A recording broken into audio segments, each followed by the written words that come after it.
This one I have been trying to get my hands on for approximately 2 years. The story behind it is it's been parked for 20 years because it got, you know, the death wobble going on.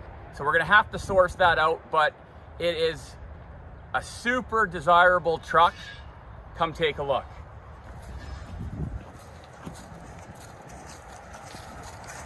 How often do you find a 60s era short bed truck that's been sitting for 20 years?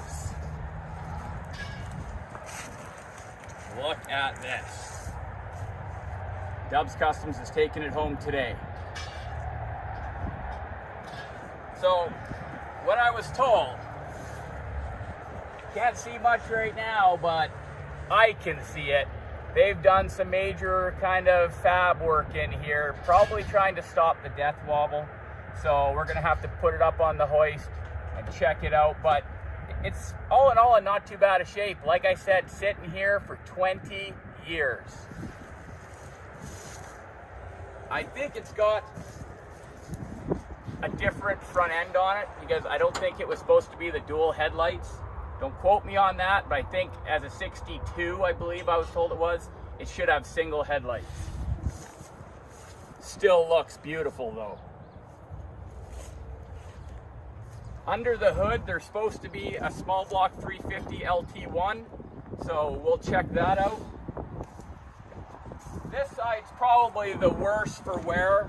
It does have a few holes, a little bit of damage going on, but it's still a Chevy short box. Let's try to get this hood open.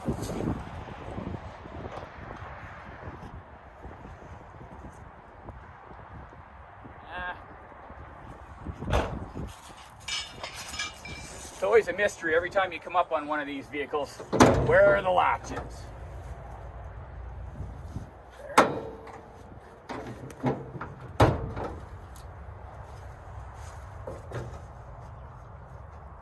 Come on. How do you work the handle for that?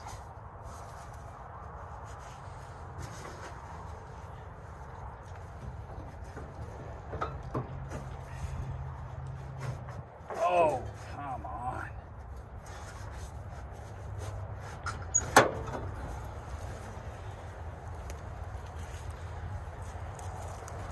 As you can see, we've got lots of cobwebs, lots of mouse turds, lots of potential. Looks like it's on propane. Might have to solve that issue. I think we'll put her back on gas.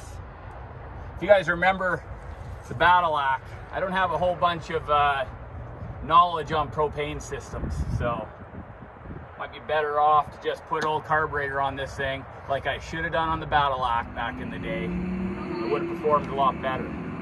But enough talk, it's time to get this thing on the trailer and back to Dubs Kustoms. It's been neglected for 18 to 20 years, hasn't had a bath in the same amount of time. So today we're here to show it a little bit of love. It's got a lot of oxidization on it that needs to be removed. 18 to 20 years to be roughly exact. But fortunately, it wasn't under a tree getting all that gross goo on it and all that growth. So it should be a pretty easy job to bring this back around. Let's get started.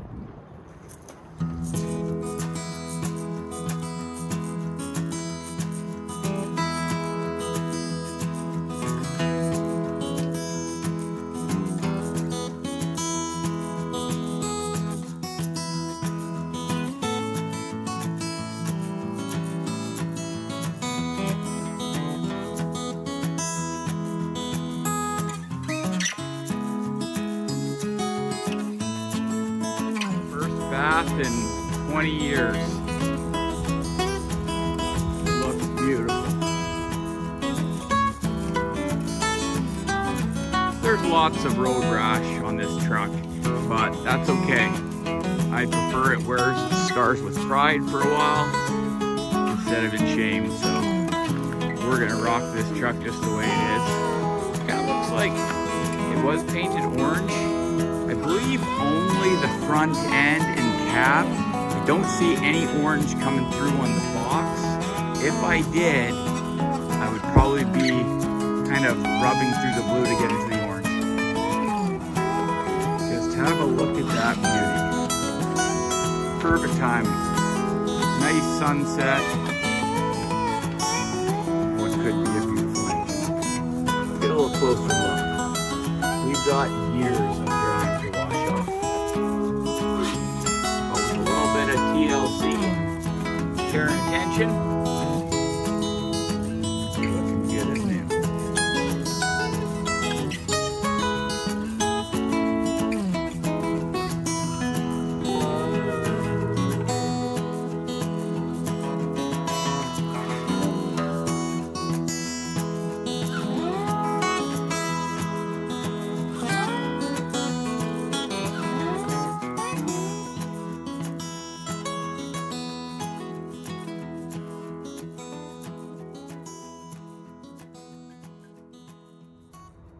Now that's looking much better. Quick wash. Looks like it ran yesterday. Looking forward to digging in here and getting this engine started. But first I'm going to be taking the propane off, switching it to gas, putting a fuel tank in.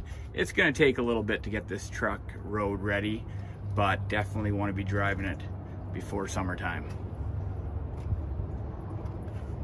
All in all, guys, though, I'm really happy with the condition of the truck considering what it's been through.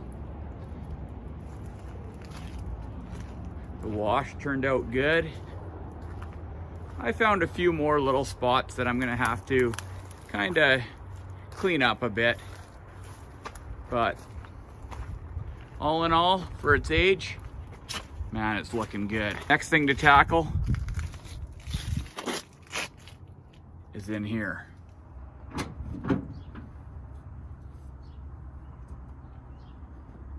Okay, so it's finally time to clean out the interior of this truck. It's like automotive archaeology. You never know what you're really gonna find, but what you are gonna learn is what people were doing the last week or two that this truck was on the road. So let's dive into this and see what we find. Right off the start, we're finding the guy's CD collection. Let's see what he listened to. Journey, good CD. Def Leppard, I like his taste. Some Bon Jovi. Pink Floyd, it's my kind of guy already. I think we'd get along. Now, ask me this. Why, in so many of these cleanouts of the interiors of vehicles do you find so much household carpet? Like, this stuff is nasty. When you rip it out of your house, take it to the dump. Let's take care of this right now. Ugh. Get out of here. Oh, it's raining down nastiness. Doesn't help that I have this hanging over my head.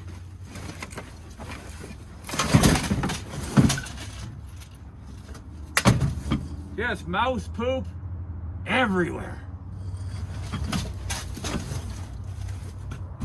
Get out of there. We got the family Christmas lights from 1976.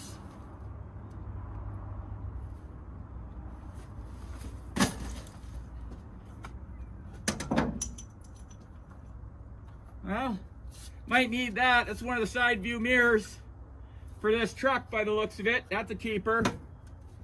What do we got here? Holy.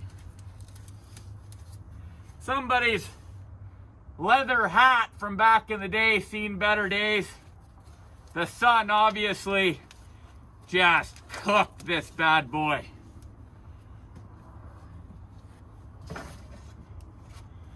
Well, it's not a good sign. We've got components for the engine, tranny cooler or AC cooler or something. Ooh, manifold from a 4-cylinder of some sort. More of this crusty carpet. Take it to the dump.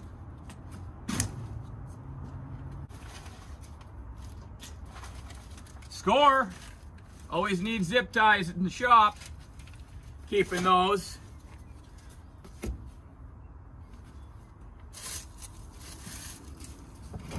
What's this? A brake pedal. Okay.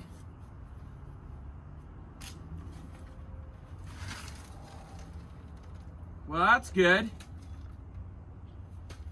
Looks like he was trying to at least save on the interior a little bit. Keep the rodents out of here. Might have worked. Not. That's all mouse poop. That wasn't a good idea.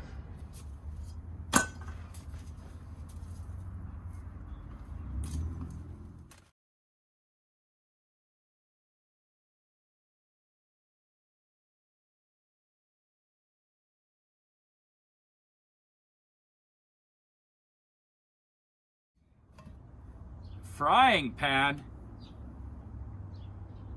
Okay. Got to get the fuel tank out of here though. I don't really like that. We'll take the fuel tank, put it in the back, put a carburetor on, get this thing fired up because I really see myself cruising this truck for a lot of the summer. Unfortunately, somebody cut a sunroof into it back probably mid-80s. They always leaked, and that's probably half the reason why the headliner's all falling down. Whew!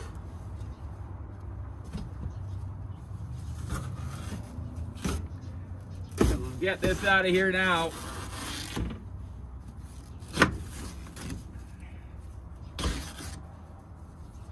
Nasty.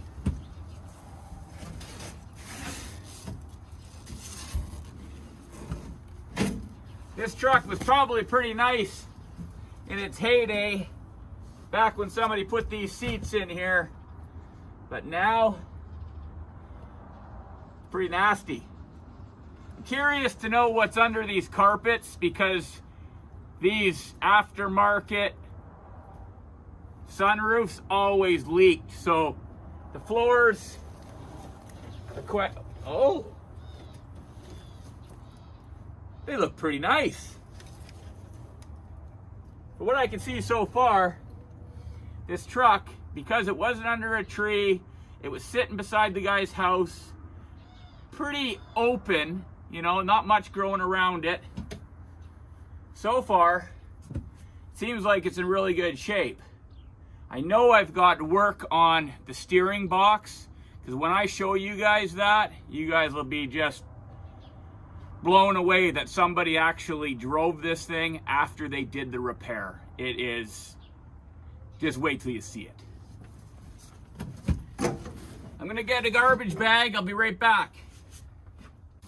I'm back. Okay, time to get all the little bits out of here so we can actually vacuum this thing. I'm really hoping that once I do finish cleaning this truck up, I'm obviously gonna have to go in there, put a little mystery oil down each cylinder, let it sit for a day, just in case there's any rust ring around the upper ring. I just don't want to bust the ring when I start rolling it over. Gonna do that for a day, probably today.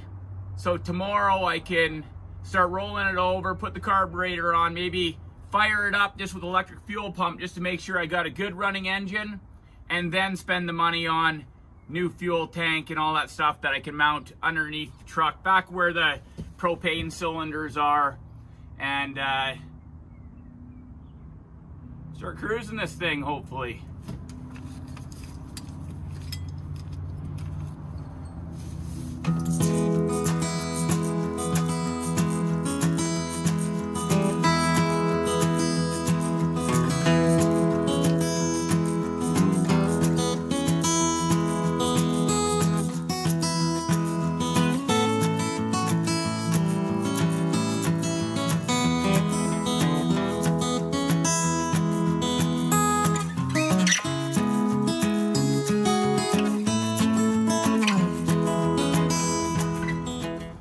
Although I know this vehicle is far from roadworthy and running, I'm going to end part one of this video like this. Cleaning out the interior of this old truck, I learned a few things about the fellow that owned it before I did. He had great taste in music.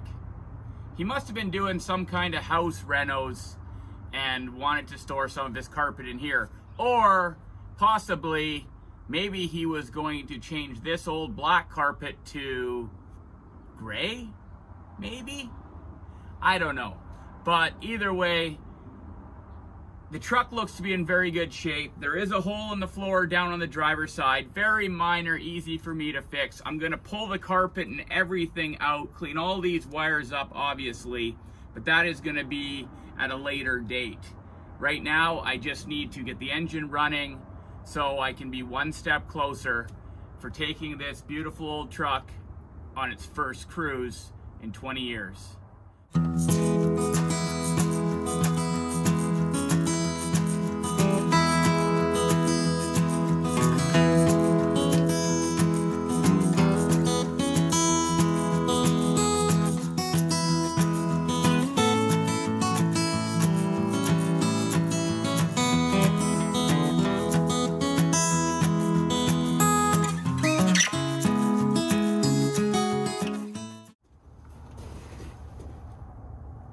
Hey guys, J-Dub here. It's been a couple of days since I made my last video on this truck. I've already put some mystery oil down each cylinder to let it soak a little bit. But today the main goal is to put a battery in this thing. Number one, see if it's gonna roll over. Number two, see if we've got spark. I still haven't really looked over this engine, so we're gonna kind of see what we've got here. So let's get started. First things first, throw a battery in this thing, and I'll just try hitting it with the key and see what we got. The wiring is kind of a mess in this truck. There's wires hanging down everywhere, so I can only imagine that I've got to go through all the wiring to make this truck actually run properly, or at least not leave me stranded on the side of the road, or worse yet, up in flames. So let's get a battery in her and crank her over. That here. Ground.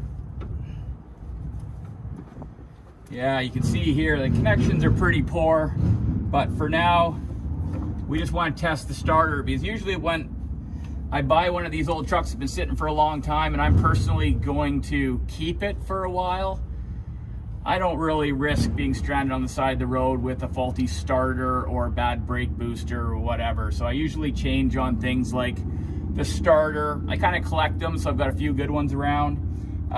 Always buy a new fuel pump just to make sure you're not stranded on the road because of a fuel pump. And I'll usually replace on the master cylinder as well, just so I don't have much for brake problems. So I'm gonna order up all those things, and water pump is probably a wise one as well. Yep. Well, let's try to crank it over.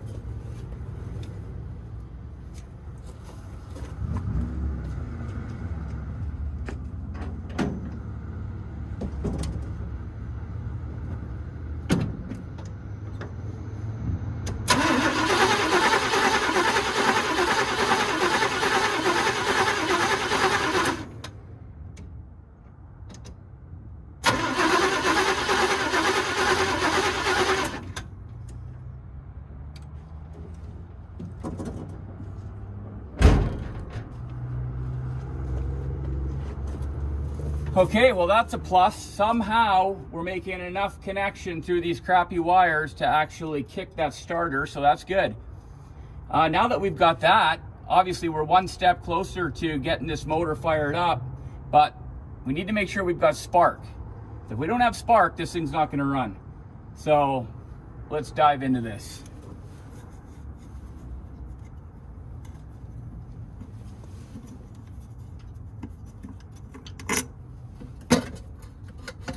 Come on.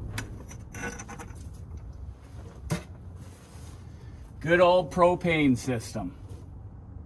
I imagine it probably ran pretty good, but I want to keep this truck old school for a while. I kind of have some, ooh. Look what was hiding underneath the, yikes. Mice sure love the spark plug coating. I don't know if it's like corn syrup or something in the ingredients or what the deal is, but obviously we're needing a new set of wires, which pretty typical for, where are we? Get off of there. Yeah, you can see that. They had a heyday on that. All right, well, let's check the brakes. See what we got there. Ooh.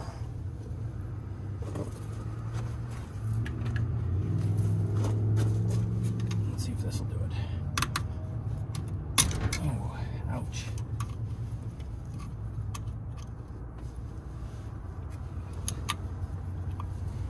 Get off of there. There we go. Oh, well, that's not a good sign right off the bat. Low on fluid, but ooh. I don't think that's any good. We're dry on the back bowl, which hopefully that doesn't mean that it leaks past the piston into the brake booster. That's happened before. Brake fluid is so corrosive that it will take out a booster pretty fast. So, but I said I was going to change this. I'm still going to change it, but I'm going to have to kind of have a look to see if possibly that's where that fluid went, because it went somewhere. But at least we got fluid in the front, so there's a good chance that we might have some brakes. I'll leave this. I'm going to change on this. I ain't going to bother with that. I'm going to pretty much have to go through every system on this truck before it's safe for the road again. But yeah, that's pretty nasty in there. So I went with some MSD wires because I figured I'll probably run an MSD ignition. Might as well keep everything compatible. And red wires look good.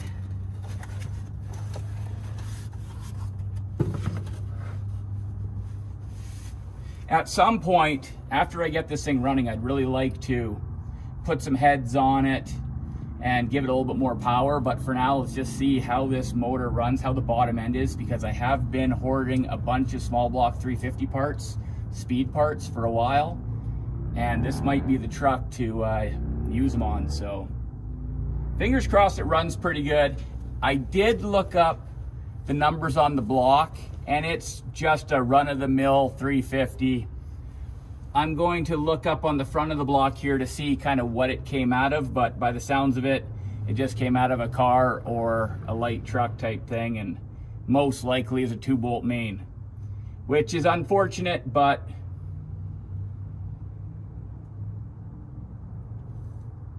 it doesn't need to last long. Okay, let's get started. Did I tell you guys how excited I am about getting this truck? Jesus. Having a hard time working each day because I want to work on my own stuff.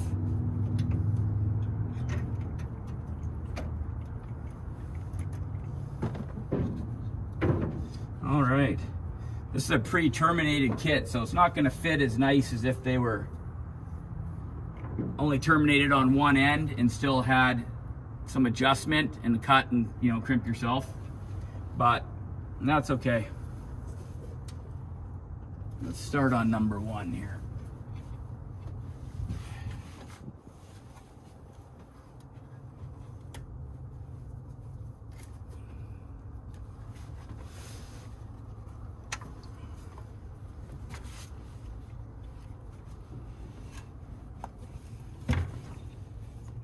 When I pulled the spark plugs out, every spark plug looked really good.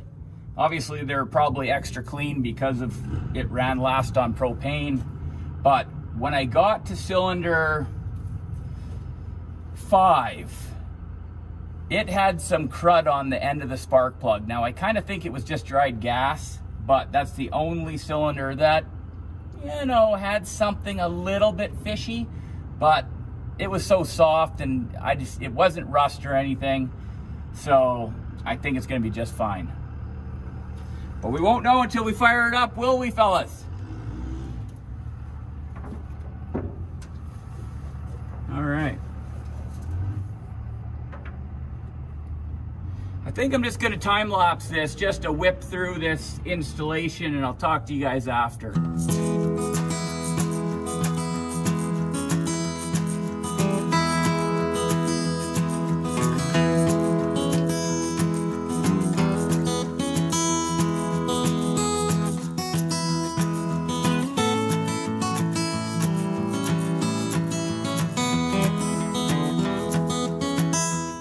Okay, now that I got all the spark plugs run, and just roughly run, because I'm not gonna spend time cleaning them all up right now if this motor's no good.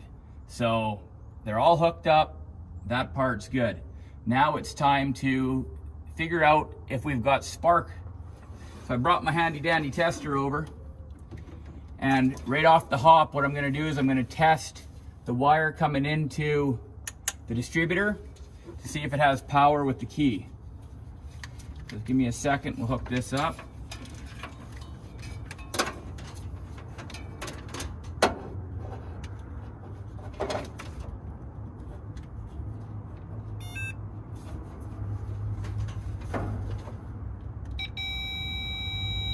Okay.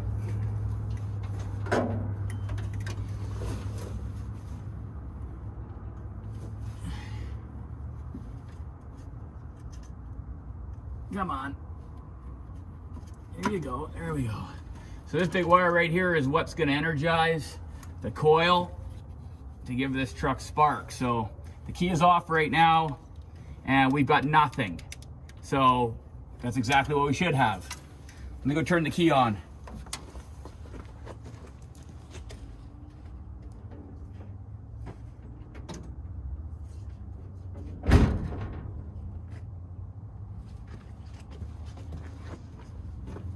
Okay, let's test it again. We should now have power. Okay, give me a second. Maybe I didn't turn the key on far enough.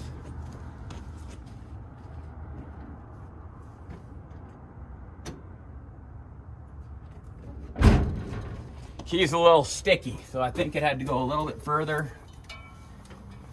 Let's see. Okay, 11.8 volts. So battery's probably a little bit low, but we've got power with the key. So if I was gonna jump this motor without the key, all I would be doing is taking a wire, the same diameter as that one, and running it from the positive of the battery over to the coil, and that will energize the coil and should give me spark. So I'm gonna rehook that up because I know we have power there now. And I'm gonna hook in this little doodad here so I can watch to see if it's got spark. So let's just do that right down here where we can see it.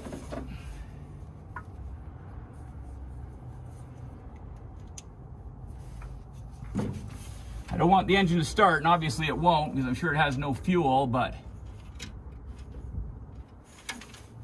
all right. Put that right there. Come on. Right there. So my buddy here is gonna hang out down by the starter and give me easy access so I can kick over the starter, watch for spark, watch it roll over, and then we're one step closer to getting it on the road. So just give me a minute.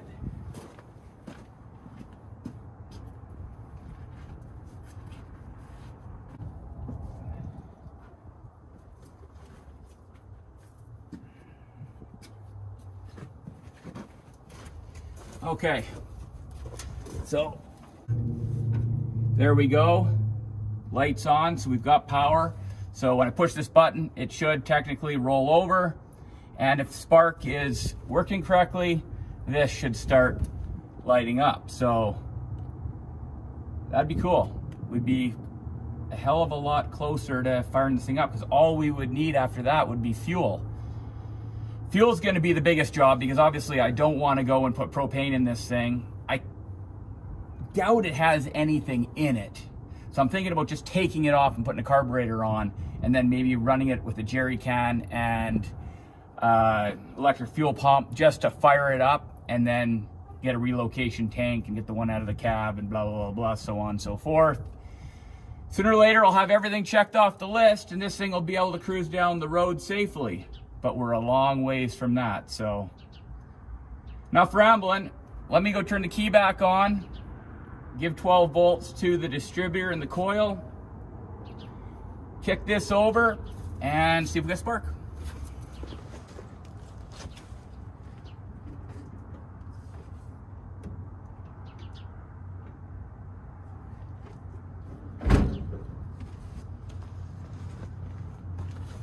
Okay.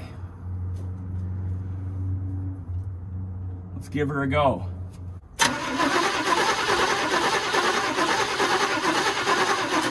We've got some spark. Nice. We've got spark. So, man, this thing's actually pretty close to possibly firing up if I put a different carburetor on it.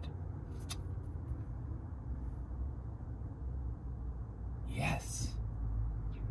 Okay, well, that's a big milestone for today. We've looked everything over, found that mice had chewed our spark plug wires. We've got no brake fluid in the rear reservoir. It's got spark. It's rolling over pretty good. It's not galloping too bad.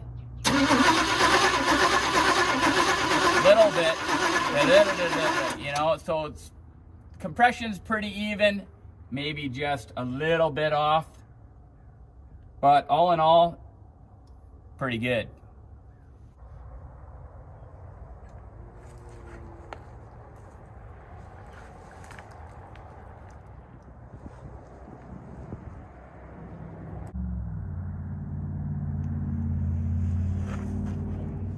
But today's video, we want to be taking this old carburetor off and replacing it with an old school gas carburetor. So the mixing pot, all this stuff here, the propane setup there, gone, in with the old school. I can't wait to see that carburetor on there. And by the end of this video, fingers crossed, we're firing this engine up after 20 years. Let's get started.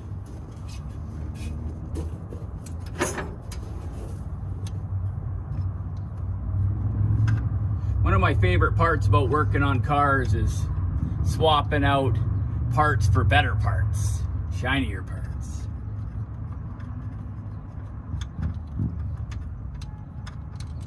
Okay.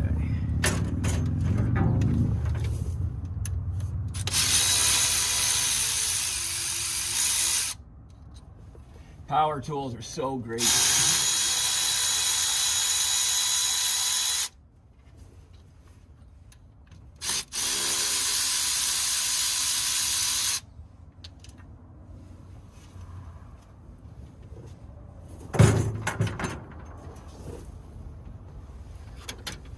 What do they got going on back here? Oh, nice. I guess no clip needed.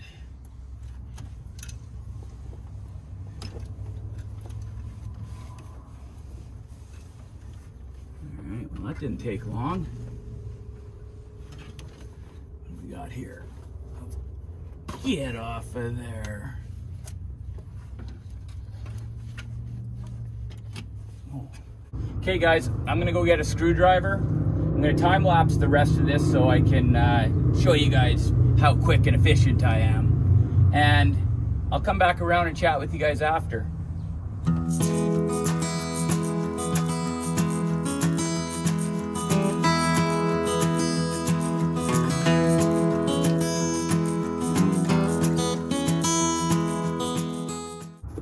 Got the new carburetor on there without too much trouble. Now it's time to start putting the fuel pump on,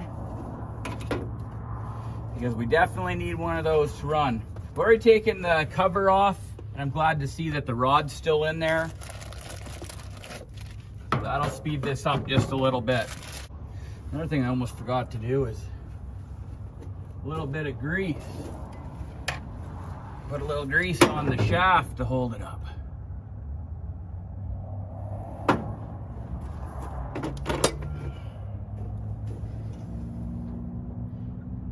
Get that heavy grease on there and oh boy, that thing's slippery. Get in there, you little devil. All right, fuel pump installed with ease. Now we just got to run fuel line from there down to there and from there into a jerry can. Start rolling this thing over to see if it'll pick up some fuel and fire up. Okay, let's get some fuel primed up first.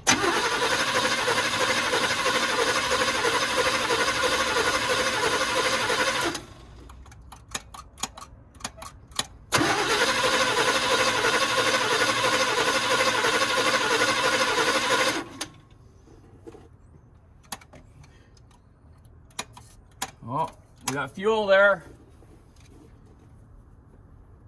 I gave her a little squirt, so we'll see. If it doesn't fire up, I would almost think that I got to wiggle the ignition because it's a little sticky like I was saying before. So let's find out here.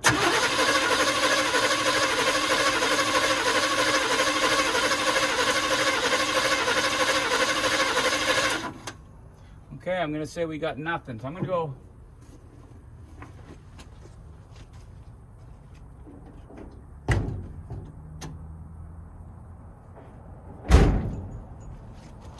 Yeah, I've got to change that tumbler out. You turn it, it feels like it's all the way, but it's not. So I think it's on now. Are you kidding me?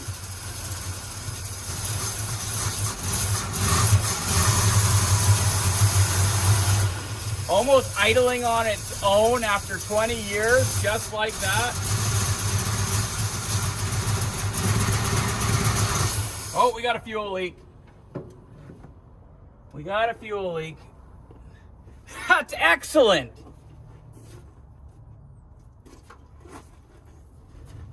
I don't know when the last time I was to be that excited about a fuel leak, but it's on this little line that we got off the parts car. It doesn't have any barbs or anything, so let's try that again, shall we?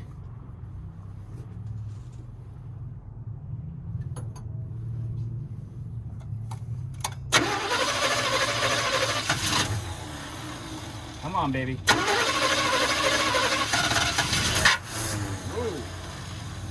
I don't really like having my face right over this fan.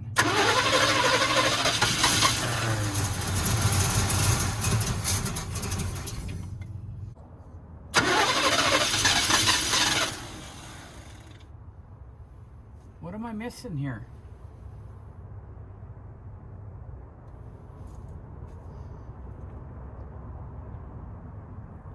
One thing right off the hop I can see is the float bowls are pretty darn full.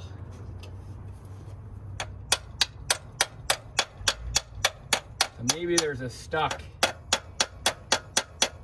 needle in there.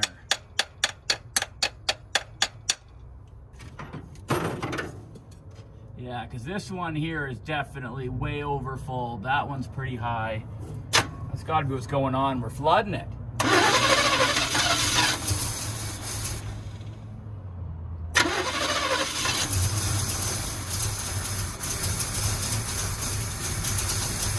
Come on.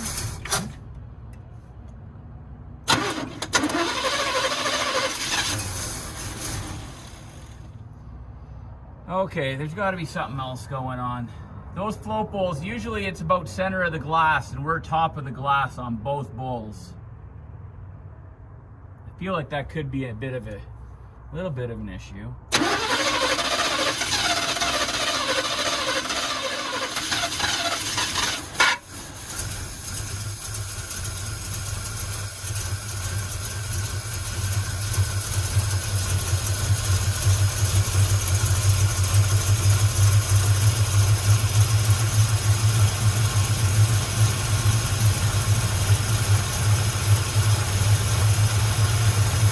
watching the float level right now. Holding the choke wide open.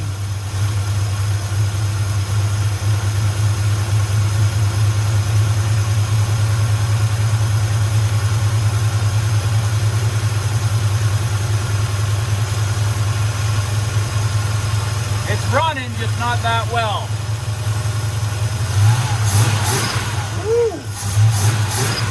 Maybe it's running good. Oh boy. Can you believe it? Idling after 20 years before we know it, we're going to be cruising this thing.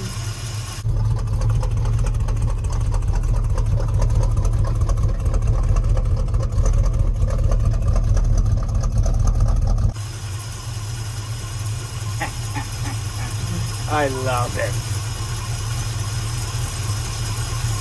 Okay, that's about enough. We're gonna end this video off here. We checked everything over. We got motor rolling over. We got spark. We got fuel. We gotta run a motor. Now we've got to go through the brakes, but there's an even bigger task yet to overcome. Mountain to climb, per se, that I haven't been really talking much about. Right down here at the power steering, remember I told you the guy said it's got death wobble, so we parked it 20 years ago? I'm starting to see why. Wait till I show you guys. This thing's a death trap.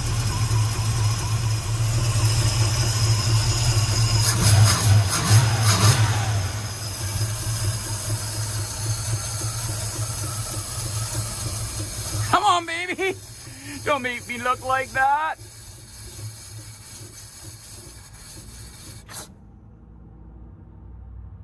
Huh. Okay.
Now that I got the 62 in the shop and up on blocks, it's time to really get a good look underneath. I mentioned before that there's definitely some issues with the steering. As I was told, it was parked 20 years ago because of death wobble. If you guys don't know what death wobble is, that's when you're driving down the highway and you go over a bump and your steering wheel just starts going out of control, and you just are praying that you stay on the road. At first glance for me, which is no expert at steering geometry, I can see a few red flags right off the bat. Now, I can tell you one thing for sure. Whoever did engineer this whole steering setup, which now I believe came from like a 1970s, probably two-wheel drive Chevy truck, so possibly another C10, to upgrade to disc brakes and power steering. Now, just pulling it in the shop here a moment ago, power steering was working pretty good.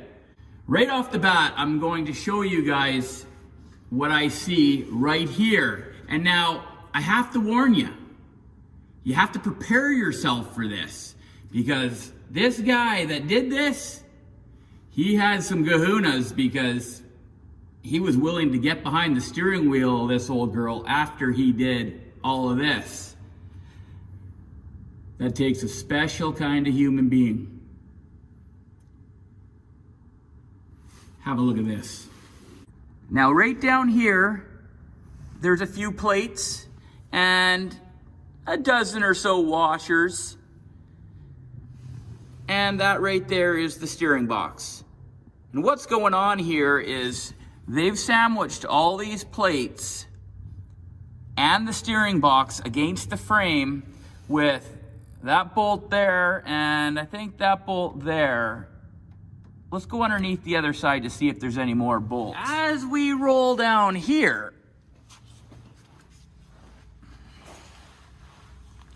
right about here, we've got a bunch of washers there, a bunch more there, and we got a bolt coming through here. There's a mysterious weld right there against these plates. I think what they're really doing is spacing the steering box away from the frame, because the inside of the steering box is radiused, so it won't sit flat. So they're trying to space it off so they can get this to bolt down tight, which I believe is one of the big problems in the system. Number two. Yep, we're not done yet. Number two, you see this right here? You see how there's like no gap there? And I noticed that these rods here are going from the wheel inbound on a backwards angle. They should be straight across from each other, right? If they were straight across from each other, this here would be moved out, probably I would say roughly 3/4 to an inch. So what that's telling me is this steering box is too far back and I need to unbolt it and move it forward. Their decision back in the day was probably they're running out of boxed frame. So he kind of put it as far forward as he could without adding anything here. So to do this right, I'm going to have to take all this off and bring this plate further forward on the frame, giving me a little bit more space to mount this box. Now, it's already been welded on. There's already things that have happened to this frame. So I think doing this modification and making this steering box actually fit properly and in the right location, I think is a nice upgrade on the truck. So I'm gonna continue to use this suspension, but I'm going to take it all apart and make it right. So that is number two issue that I see right off the bat. Let's talk about number three. I don't know if you guys have ever looked at a bicycle, for example. The front forks, they're usually leaning on a little bit of a, backwards angle, right? Well, that angle is so when you take your hands off the steering wheel, the tire is going to continue to go straight. You might be asking yourself, what are you talking about, J-Dub? Well, let's have a little gander over here. Your bottom ball joint. If you drew an imaginary line between your upper ball joint and your bottom ball joint and the ground, it should be leaned back. So your upper A-arm should actually be back compared to the bottom. Like the ball joint, I guess, is what I should be saying, should be behind center of the bottom ball joint. And right now, when I just get a quick look at this setup, it looks to me like that bottom ball joint is directly below the upper ball joint, making this tire, or this whole setup here, have death wobble when it goes over a bump. the more you start leaning this back. Like for example, under regular driving, you know, you want about a 7-degree imaginary line running from your upper ball joint to your bottom ball joint. And that's like, you know, if your top speed is going to be around, you know, 100, 120, you know, 140, your regular driving, you know what I'm saying? If you were to increase the speed and we're trying to go, you know, maybe around 200 kilometers an hour, you'd want to increase that angle. So instead of 7 degrees, you might want to be at 9 degrees. So it will stay straight at higher speeds. So that is number 3. Sorry to ramble on, but that's number 3 that I can point out right off the bat. That all I need to do is take the shims up in here, because these are fully shimmable, and angle this back. And that's gonna fix a lot of the geometry that's going on in here right now. So if I fix those 3 things, this will be a pretty good suspension. A nice upgrade from drum brakes and non-power steering to discs and power steering. So in the next video, we're gonna be ripping this suspension apart, going through it, making it safe.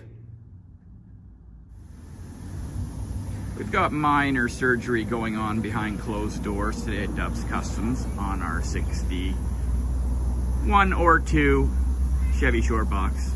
Really not sure. I'll get the paperwork here soon.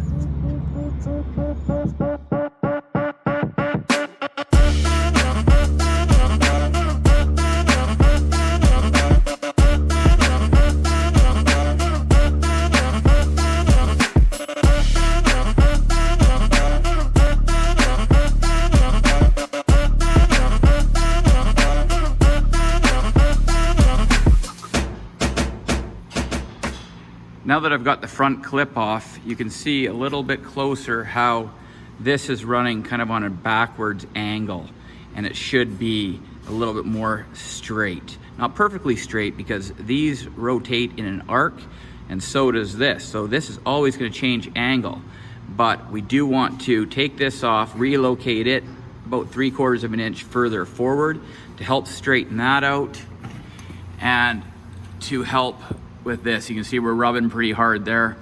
I did go outside because I do have another C10 in the 80s, and I realized that this is actually from the 80s, not the 70s like I was originally thinking.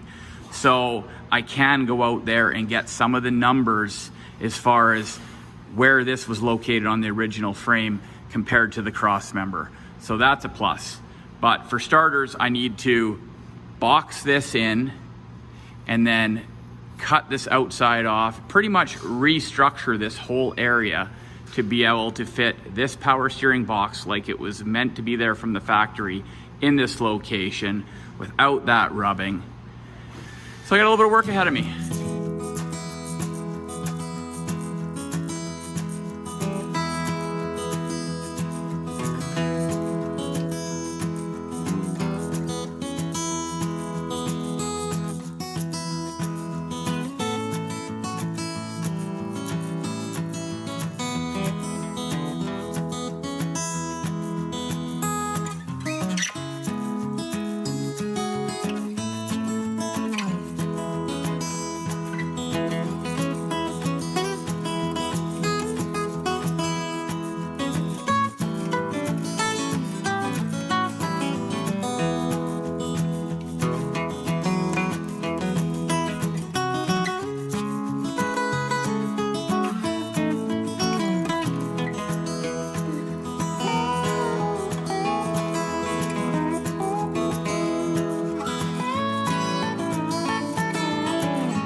hard work, but the steering box is now mounted properly to the frame, slugged everything.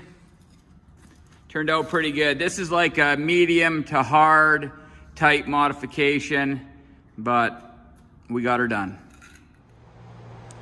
Now that I'm all finished up with the driver's side frame rail and the mods for the steering box, I need to redirect my attention over the passenger side frame rail, as I have to make sure that this piece here is in the same location, this piece in particular, as the pitman arm on that side, right there. This has to be in the exact same location.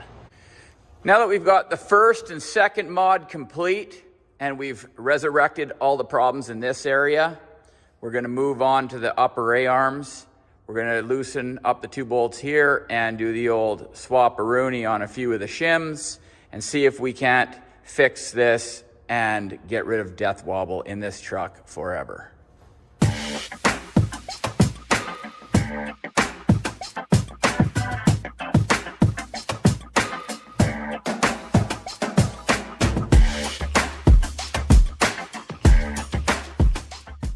Okay guys, I'm gonna end this video off like this. This modification turned out amazing. We went from this to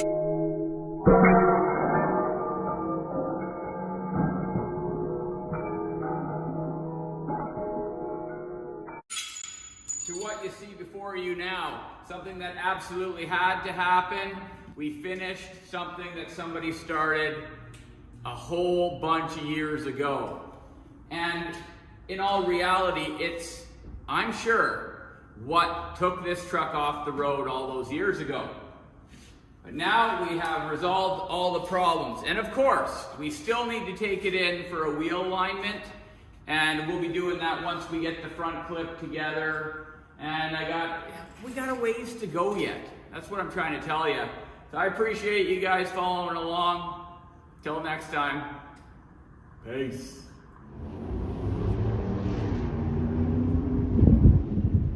I just wanted to take a minute to close out our 61 Chevy short box build. It is no longer here at Dub's Customs. We needed to sell it to financially support another big build that we have going on here at the shop, and somebody came along that wanted to buy it just as much as we needed to sell it. I really want to thank all of you for liking, subscribing, and leaving comments in our video. It really does motivate us to continue to bring you more projects like this one. Like always, be safe out there. Peace.